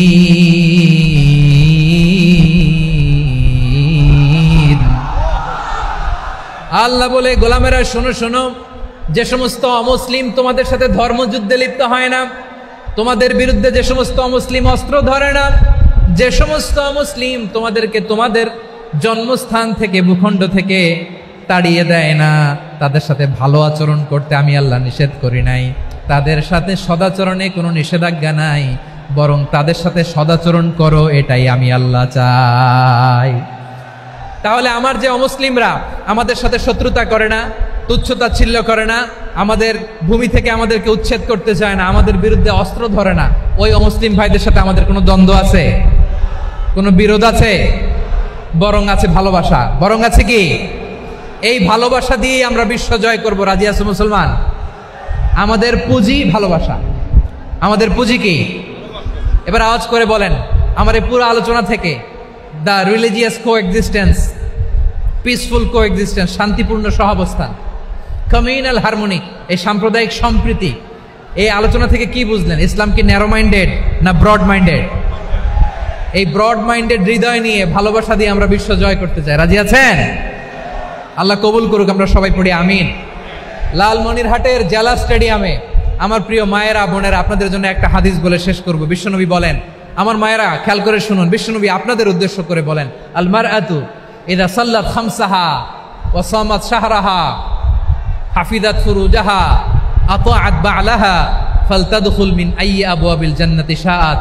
বিশ্বনবী বলেন, ও রমণীরা, ও নারীরা, যে সমস্ত নারী এই 4টা কাজ করবে, এই 4টা কাজের গ্যারান্টি দিবে, তাদেরকে জান্নাতের 8টা দরজার গ্যারান্টি দেয়া হবে। কি 4টা কাজ? 1 নাম্বার, আল মারআতু ইযা সাল্লাত খামসাহা, যে নারী 5 ওয়াক্ত নামাজ পড়ে। কি করে? জেলা স্টেডিয়ামে অবস্থানরত আমার নারীরা, বোনেরা, বিশ্বনবী আপনাদেরকে 4টা কাজের কথা বলেছেন, খুব বেশি না। 4টা করলে 8 জান্নাতের দরজা সব খোলা। কোনটা দিয়ে যাবেন? যেটা দিয়ে মনে চায়। 1 নাম্বার 5 ওয়াক্ত নামাজ। আমার বোনেরা জোহরের নামাজ পড়তে পড়তে এটা আসরে নিয়ে যায়, আসর পড়তে পড়তে এটা মাগরিবে নিয়ে যায়। এরকম আসরা নাই? লালমনিরহাটে হয়তো নাই। আমার বোনেরা এটা করবেন না। ইন্নাস সালাতা কানাত আলাল মুমিনিনা কিতাবাম মাওকুতা, সময় মতো পড়বেন। সামাত শাহরা, রমাদানের রোজাগুলো রাখবেন। হাফিজাত ফুরুজাহা, যে নারী তার চরিত্রকে হেফাজত করে, তার প্রাইভেট হেফাজত করে, তার লজ্জাস্থান হেফাজত করে। ও মায়েরা, আপনার এই গর্ভ যে কত দামি আপনি জানেন না। আপনার এই গর্ভ থেকে জন্মাবে আগামীর সালাহুদ্দিন আল আইয়ুবী। আপনার গর্ভ থেকেই জন্মাবে ইমাম আল মাহদি আল মুনতাজার। আপনার পেট থেকে জন্মাবে আবু সাইদের মতো বীর সৈনিক। আপনার পেট থেকে জন্মাবে মুগ্ধের মতো বীর মুজাহিদ। আপনি জানেন না কে আসবে আপনার পেট থেকে। সময়টাকে কাজে লাগান, ইসলামকে বুঝেন, মানেন, আমাদের ইসলামিক লেকচারগুলো শোনেন। আমরা যে বার্তাগুলো, ইনস্ট্রাকশনগুলো, দিক নির্দেশনাগুলো আপনাদের খেদমতে রাখি, এগুলো মেনে চলুন। আপনিই পারেন আপনার ঘরটাকে জান্নাতের টুকরা বানাতে। একটা family, it's a very big institution and you are the MD, the managing director of this institution. চিল্লায় বলেন ঠিক কিনা? চাইলেই পারেন ঘরটারে জান্নাতের টুকরা বানাতে। 5 ওয়াক্ত সালাত, রমাদানের রোজা, নিজের চরিত্রের হেফাজত, ও আতাআত বা'লাহা, স্বামীর আনুগত্য। এটাতে অনেকে ভুল করে থাকে। হায় রে আমার বোনেরা, স্বামীর আনুগত্যকে এটা নিজের অপমান মনে করবেন না। আপনার স্বামী আপনার সবচেয়ে বড় গার্ডিয়ান, তিনি আপনার সবচেয়ে ভালো চায়। নারী কখনো গার্ডিয়ানশিপের বাইরে থাকতে পারে না। হয় আপনি বাবার গার্ডিয়ানশিপের ভেতরে, বাপ না থাকলে ভাই আপনার গার্ডিয়ান, ভাই না থাকলে চাচা গার্ডিয়ান, বিয়ের পরে আপনার স্বামী আপনার গার্ডিয়ান। শরিয়া সম্মত স্বামীর আদেশগুলো আপনি মেনে চলবেন, কিন্তু শরিয়া বিরুদ্ধ কোনো আদেশ মানতে আপনি বাধ্য নয়। আওয়াজ করে বলুন সবাই ঠিক কিনা? এই 4টা কাজ যদি কোনো নারী করে, বিশ্বনবী বলেন জান্নাতের 8টা দরজা খোলা। তোমার যেটা দিয়ে মনে চায় সেটা দিয়ে জান্নাতে তুমি এন্ট্রি নিতে পারবা। আমরা এখানে লালমনিরহাটের সোহরাওয়ার্দী ময়দানে আজকে যেমন একত্রিত হতে পারলাম, আল্লাহর জান্নাতেও যেন একত্রিত হতে পারে। আল্লাহ তুমি তৌফিক দান করো। আল্লাহ আমার এই কলিজার টুকরা যুবক ভাইদেরকে তুমি ওমরে ফারুকের মতো কবুল করো। জেলা স্টেডিয়ামে অবস্থানরত আমার মা বোনদেরকে তুমি ফাতেমার মতো, খাদিজার মতো কবুল করো। আমাদের কলিজার টুকরা সন্তানদেরকে তুমি সালাউদ্দিন আল আইয়ুবীর মতো কবুল করো। এই যে ইসলামিক সোসাইটি লালমনিরহাটকে আল্লাহ তুমি কবুল করো। আল্লাহ যে কথাগুলো বললাম এগুলো প্রথমে আমাকে, আমার সব ভাইদেরকে আমল করার তৌফিক দান করো।